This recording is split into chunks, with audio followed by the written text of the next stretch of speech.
你见过拥有2个机头的飞机吗？将2架飞机拼接在一起，组成一台硕大的连体飞机，搭载的6台喷气式发动机，能够将飞机带到万米高空。长相如此奇葩的飞机，究竟是干什么用的呢？其实画面中的这台飞机是国外发明的连体飞机，作为世界上最大的飞机之一，它的机翼长达117米，身长能达到37米，体型赶得上2个足球场那么大。为了能够存放连体飞机，工程师还专门为其建设停机坪。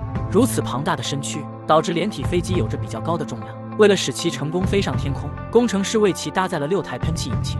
虽然它有2架机身，但驾驶舱实际被设置在右侧，左侧则是用于存放各种货物。最早的时候，连体飞机被运用于卫星的运输。首先通过强大的运载能力，将卫星运送到上万米的高空，随后与卫星进行脱离，按照规定的程序会进入轨道运行。而连体飞机则是重新返回陆地。与传统的火箭运载相比，连体飞机消耗燃料相对较少，发射的成本也会比较低。不过由于飞机速度的原因，导致卫星升空过程相对较慢。怎么样，是不是非常神奇？